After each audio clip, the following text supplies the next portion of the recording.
Recent media events have drawn a great deal of attention to traditional Catholics, most specifically the recent excommunication of Archbishop Lefebvre. I'm Julius Smetona. Welcome to What Catholics Believe. Today, however, we'd like to focus not on the more controversial and polemical side of the issues involved in the traditional Catholic movement, but we'd like to just focus and see what does a traditional priest do, what do traditional Catholics believe, what are they like. With us today is the Reverend William Jenkins, pastor of St. Teresa of the Child Jesus Church in Cleveland, Ohio. Father Jenkins, welcome to our program. Thank you, James. Father Jenkins, what is the nature of your religious vocation? What do you do?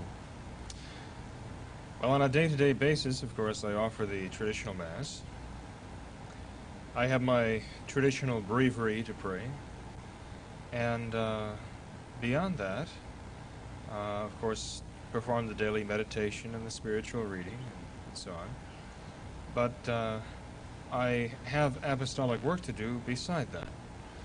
My personal assignment is to school. I'm the principal of a school in Cincinnati. It's a traditional Catholic school. We still do things the old way. What is the name of your school? St. Gertrude Academy. How many students do you have? We have 140 students, and they're from all over the country. We have some boarding facilities there. Although the school is already become too small for us, and we have to expand. We have to look for a way to expand. I also take care of a parish here in Cleveland, St. Teresa of the Child Jesus, another smaller parish outside of Columbus, Ohio, and a third parish in Louisville, Kentucky. Now, when people hear this, they say, in charge of a school in Cincinnati and 3 parishes, one in Cleveland, one in Columbus, and one in Louisville, Kentucky. How is this possible? Well, it has to be possible because it's necessary. I work with an association of traditional priests, most of whom are quite young, and we call ourselves the Society of St. Pius V. How many priests are in this association? There are 12 priests in this association right now. And now we are actually only a handful of traditional priests working in this country. There are many others, perhaps 200 to 250 traditional priests working individually or in loose associations among themselves. The recent events, numerous people were quoted. The number I got was that there's roughly 25,000 people who follow the traditions, the traditional Catholic way in the United States. Would you agree with this rough estimate? It's very hard to put a number on it because there are those who attend the traditional Mass centers, attend the traditional Mass and teach their children the traditional faith and so on. But there are many, many others who still have the traditional faith, but who cannot come because of distance to, let's say, a traditional Mass center 300 or 400 miles away from them, or they're afraid to come because their local priest or bishop has frightened them away from the traditional Mass. But they still do believe, they still have the Catholic faith. Now, because even 200 or 250 traditional priests in a country is small, it's a small number compared to what we've been used to before Vatican II, these priests find everywhere pockets, smaller or larger, of traditional Catholics around the country, and so one priest will find it necessary to offer Mass in a locale where he lives and then travel 100, 200, sometimes 500 miles to get to another traditional Catholic group and offer Mass for them. Some priests will travel to 3 or 4 different locations every Sunday offering the traditional Mass. I travel, as I say, to Cleveland and Columbus and Louisville to offer the traditional Mass, and then return Sunday night to my school in Cincinnati and in there for the week. And then come Friday or Saturday again, I start traveling again. What would someone find, let's talk about your school a little bit. If someone went to your school, what difference would he see between your school and a typical parochial school, or for that matter, a public school? Well, I think one of the first things visitors notice in our school is the omnipresence of religious symbols. In the hallways, the crucifixes, the large statue of the Blessed Virgin Mary, 7-foot statue of Our Lady right inside the front door. Notice the portraits of St. Pius X, Pope Pius XI, Pope Pius XII. They notice scenes of St. Peter's Basilica in our hallway of the school. They notice the very, very large painting of the Sacred Heart in our Sacred Heart Hall, which is the lunchroom and also the place where we have assemblies. They notice crucifixes everywhere throughout the building, in every classroom. And I think what really impresses many of the visitors is when they walk into the kindergarten classroom or the first grade classroom and they see the old scenes depicting the mysteries of the Rosary or the Stations of the Cross for children. I think they're taken back to the years before Vatican II and remember what a beautiful, holy feeling there was in the classrooms of long ago, before the changes were made. What is your educational philosophy at St. Gertrude's? Our educational philosophy is based upon the preventive system of St. John Bosco. St. John Bosco was the founder of the Salesian order, or Salesian congregation. And St. John Bosco applied through his Salesians this preventive system, as he called it, which is based upon reason, religion, and kindness. And so he did not believe in harshness or in ridicule directed toward the students when they did something wrong or made a mistake. He believed that in order to be feared with not a servile fear, the fear of a slave towards his master, but to be feared with the fear a son has toward his father, you must first make yourself loved. And if you can make yourself loved by your kindness and by your justice and equity toward the students, then they will fear you as a son fears his father. It's a reverential fear. And his whole system is based upon that reverence that the teachers have to command. Of course, in order to really succeed in that system, you have to be a saint, or at least working towards it, which was why St. John Bosco was so successful, and why others cannot make that system work. But that is the educational system we try to follow at St. Gertrude Academy. We still have our flaws, of course, and we don't apply it perfectly, but we're working on it. Mm-hmm. How is this system met? When people come in, and do you often have problems with children acclimating themselves to a traditional environment? Well, we have to face the fact that the youngsters in St. John Bosco's time were very different from the youngsters in our own time. The youngsters in John Bosco's time never heard rock music, didn't take drugs. Even if they were available, they couldn't afford them because St. John Bosco was working with youngsters who were living in the streets and who were orphaned or abandoned by their parents. And that's why when he was kind to them, it meant so much to them, because no one else was kind to them. These children had never seen television. They had to eat often scraps out of the garbage. They had to work long hours under harsh masters. They responded readily to his kindness once they saw that he really loved them. But you see, nowadays, we have a situation where youngsters are simply consumed with liberalism. They're spoiled very often.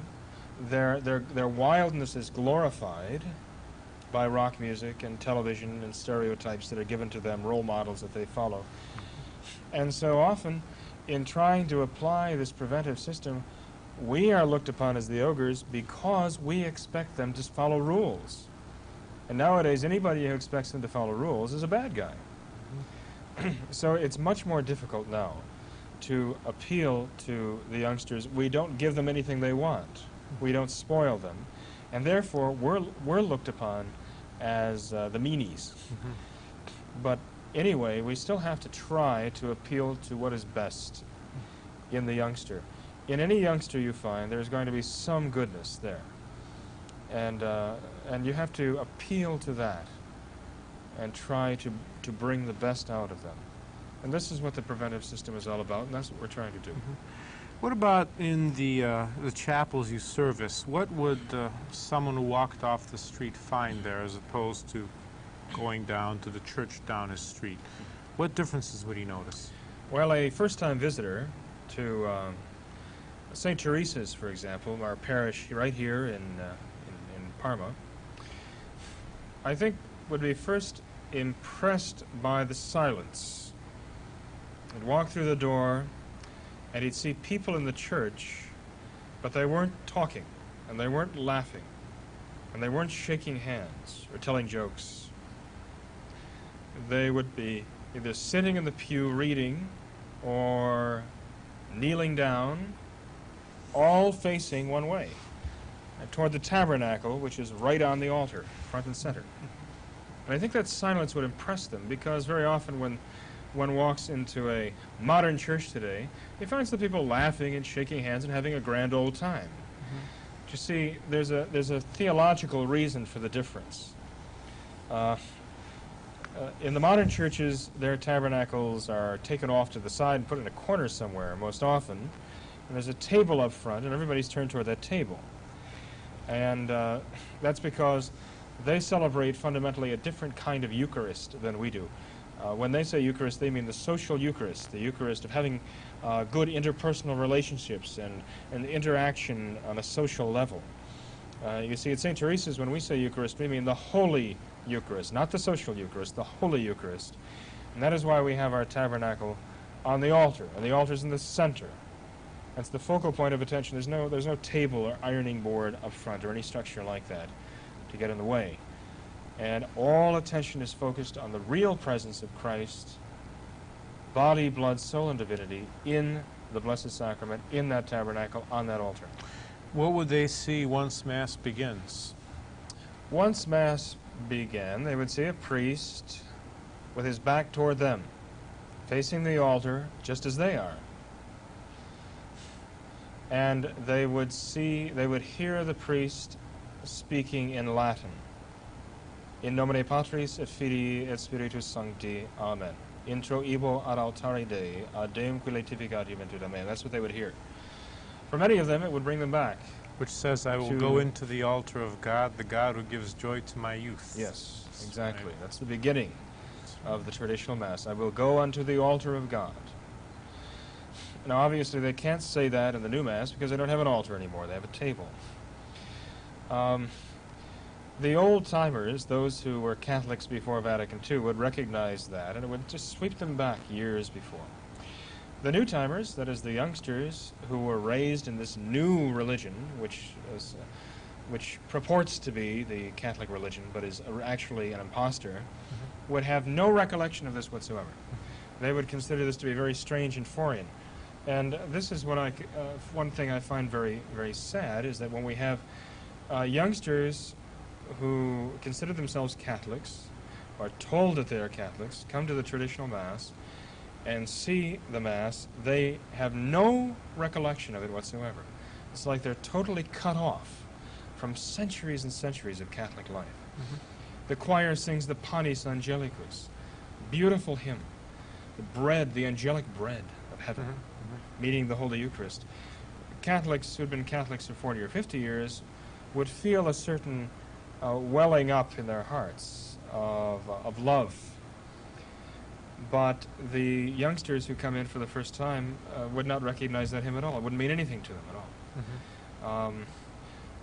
But when the priest begins Mass at St. Teresa's, those who ever saw the traditional Mass would think, I believe, this is home. I'm home at last. And so they would see the statue of the Sacred Heart, and so they would see the statue of the Blessed Virgin Mary flanking the altar.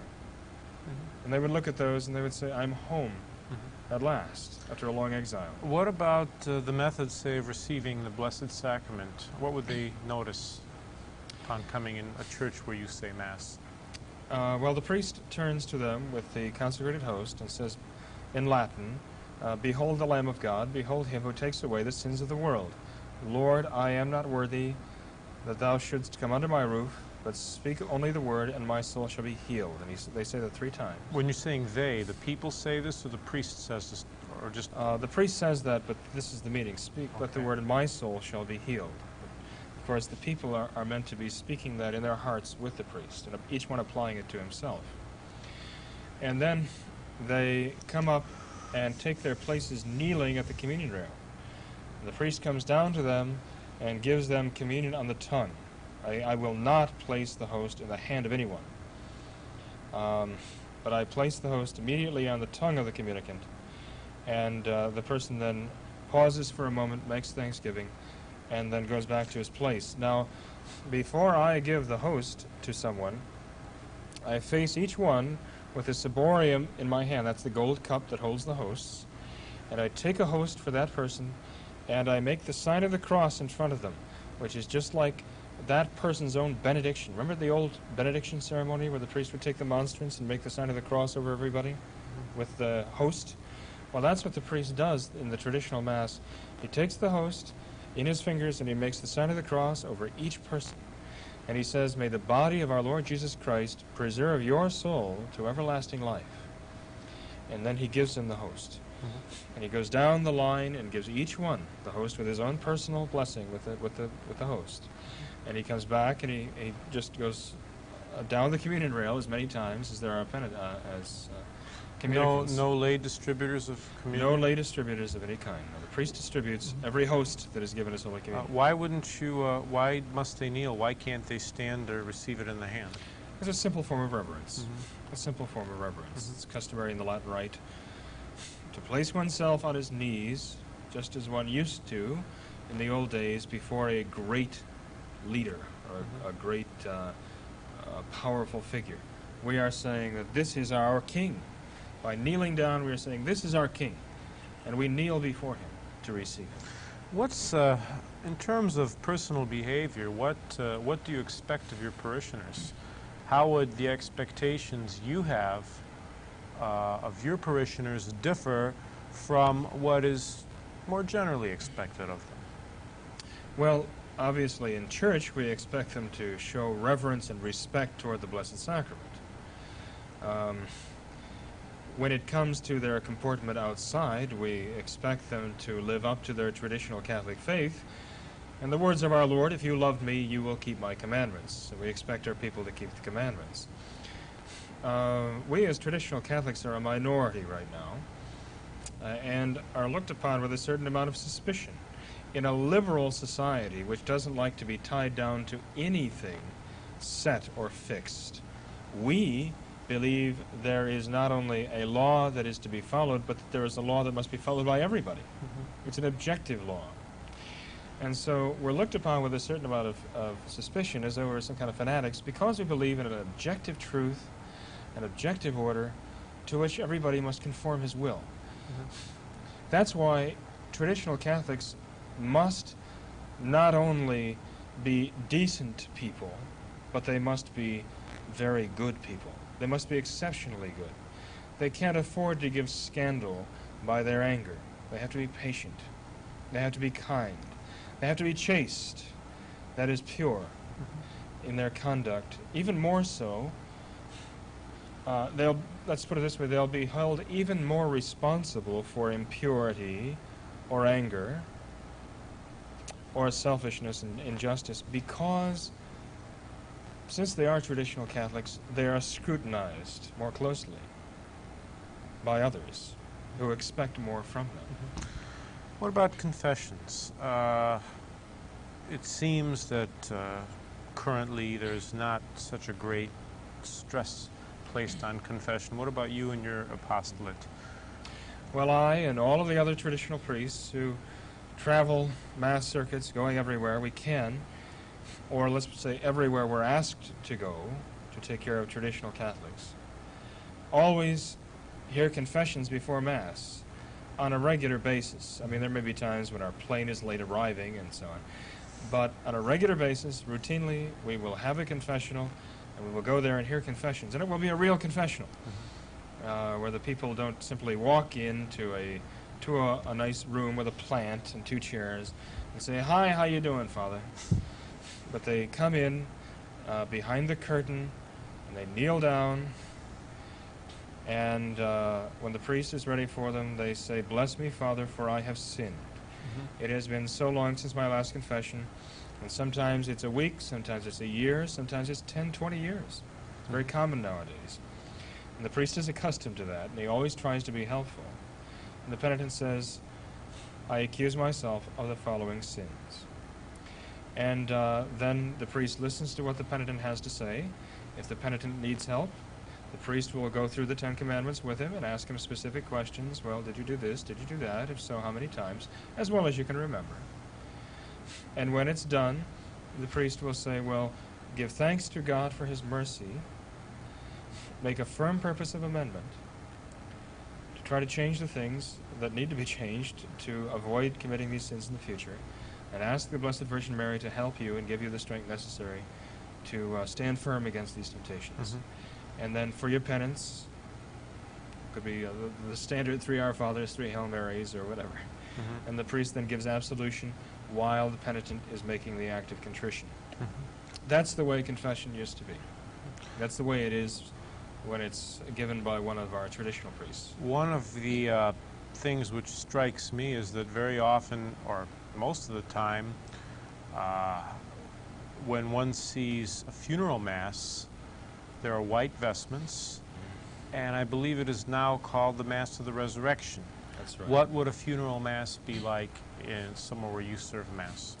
Well, like so many of these changes in the modern church, that white Mass was introduced as in a kind of experiment. But the experiment becomes standard, and everything else becomes sort of the abnormal. At St. Teresa's, we follow the old Requiem Mass, where the black pall covers the casket. And the priest does not give a eulogy, speaking of the greatness of the person who died, but rather of his soul and his faith, and how everyone should now continue to love him and do for him what a friend would do, and that is pray for his soul in case he be suffering in purgatory, and to remember him and always include him in your prayers. It talks about the meaning of death, the triumph of Christ. In my sermons at the funeral masses, I always bring in the fact that here at our Requiem Mass, we don't have flowers on the altar, we have the black vestments, and it's very somber. I try to bring in the idea of the prodigal son, how the prodigal son returned to God, or returned to his father, in the rags of his sorrow and his humility. And the father was so moved by this sight of his son, returning in humility and in grief, that the father ran to meet him, threw his arms around him, wept for joy, and all was forgiven. And that's the way I think we return to God in death, and that's why the Church has us offer the funeral masses as we do, because we recognize that what we are asking God in the Requiem Mass is himself. We're asking him to give the soul of the deceased, himself, God, to take the soul and unite it to God forever. And we realize we're not worthy of that, but that by the sufferings of Christ on the cross, we dare to ask for it. We come in humility, protesting our unworthiness, but we are overwhelmed with the confidence in our Lord. That's the traditional Requiem Mass. Father, we spoke about death. There's also another major event in lives of people is marriage. How would a marriage ceremony be different at your church? And how would the couple who is preparing for marriage, how would you prepare them? What would you tell them? Well, traditionally, the married couple would receive 6 instructions of about 45 minutes each. Nowadays, because of distance, that's not always possible. Sometimes the priest gives 1 instruction for 3 hours. But regardless, the couple would be prepared for marriage, and it would be the traditional Catholic understanding of marriage, with the husband being the head of the family, but also a man who must rule the family by love, who must sacrifice himself for the family, who must be worthy of the love of his wife by his own goodness and his own faith and strength of character. and the traditional Catholic idea of the woman being really the heart of the home, and the children being cultivated in a reverential fear of their parents and based on love. They would be taught all of that in the course of their instruction. And then when the traditional ceremony actually took place, they would come before the aisle, before the altar, and they would exchange vows. And they would not write their own ceremonies, as is often does. The ceremony's right there in the ritual, as it has been for hundreds of years, and the priest and they conform themselves to it. And the priest asks them if they are willing to, if they are offering to each other, and then asks them to join their right hands and pronounce their acceptance of each other. And at that moment, they become married with that exchange of vows. And then the blessing of the rings, the exchange of the rings, then the Mass begins. And the nuptial Mass is actually a thanksgiving and a consecration of the marriage that just took place, with the two people kneeling directly before the altar. What is, getting back to an earlier question, what is the state of this traditional movement? This is probably the last question we have time for. You mentioned there's about 25,000. How loose is the association of these priests? Do you have any other priests outside of your 12 that you work with, for instance? There are a number of other priests with whom we work. You see, we want to avoid giving the impression that we're setting up a new church. We're just priests doing what priests were always told to do by the church. That's all. And we have formed an association for the sake of aiding each other in doing this. For example, our group of 12 priests or so serves some 50 Mass centers across the country, from California to New York and down into Florida. That's a tall order. That's why we're working together so closely. We have a central schedule that we follow, but there are many, many other priests, traditional priests around the country, working to maintain the traditional faith for the sake of those Catholics who still have the traditional faith. Father Jenkins, it's been our pleasure to have you with us.